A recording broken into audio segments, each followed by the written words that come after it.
Naruto उजुमाकी, वह लड़का जिसे दुनिया ने ठुकरा दिया। लेकिन सोचिए, अगर नारुतो उचिहा होता, अगर उसके पास शारिंगन होता, अगर वह उजुमाकी नहीं होता लेकिन नारुतो उचिहा होता। यह एक अलग दुनिया है जहां नारुतो एक अलग कुल में पैदा होता है और उसकी जिंदगी एक बिल्कुल अलग राह पर चल पड़ती है। क्या टाइमलाइन में नारुतो उजुमाकी नहीं होता? वो उचिहा कबीले का हिस्सा होता है। उचिहा कंपाउंड में भुगतान होता है। फुगाकू, मिकोटो, इटाची सब उसके साथ रहते हैं, लेकिन उसके अंदर कुरामा का चक्र फिर भी होता है। जिंचुरिकी होने के बावजूद इस बार नारुतो अकेला नहीं होता। उचिहा कबीला उसे अपना समझता है। नारुतो का शेरिंगन बहुत जल्दी एक्टिवेट होता है, ना किसी दुख से, ना किसी रोने से, बाल्कि कुरामा के चक्र के दबाव से। नारुतो एक ही साल में दो टोमो शेरिंगन अनलॉक कर लेता है और इटाची उसका मेंटर बन जाता है।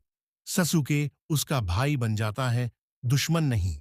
मैसेकर डजंट हैपन इस दुनिया का सबसे बड़ा फर्क यह है कि उचिहा मैसेकर होता ही नहीं, क्योंकि नारुतो एक पुल बन जाता है उचिहा क्लैन और कोनोहा के बीच। विलेज को नरूतो की जरूरत होती है और उचिहा को नरूतो की। इसलिए इताची किसी को नहीं मरता, क्लान जिंदा रहता है। चुनिन एग्जाम्स, चुनिन एग्जाम्स में नारुतो कोई अंडरडॉग नहीं होता। वो ऑलरेडी शैरिंगन यूजर होता है। ससुके के साथ राइवलरी नहीं, ब्रदरहुड होती है। जब गारा अटैक करता है, ससुके चिडोरी यूज करता है और नारुतो शैरिंगन के साथ कुरामा चक्रा रिलीज करता है। ये नारुतो सबको शॉक कर देता है। अकत्सुकी एआरसी, इस टाइमलाइन में नारुतो अकत्सुकी के लिए सबसे बड़ा टारगेट होता है, लेकिन वो अकेला नहीं होता। उसके साथ इतची उचिहा खड़ा होता है। दो उचिहा, एक शरिंगन मास्टर, एक कुरामा जिंचुरिकी। पेन के खिलाफ ये दोनों मिलकर लड़ते हैं और इस बार नगातो को रोक दिया जाता है। फाइनल फॉर्म नारुतो का मंगेक्यो शरिंगन कुरामा की आंखों जैसा गोल्डन डिजाइन लेता है।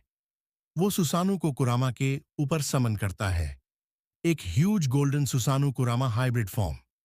इस दुनिया में नारुतो होकागे नहीं बनता, वो उचिहा नो कामी यानी उचिहा का देवता बन जाता है।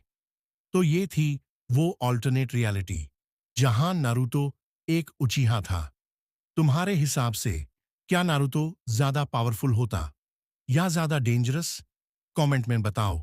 और अगर पार्ट 2 चाहते हो तो लाइक, शेयर और सब्सक्राइब करो।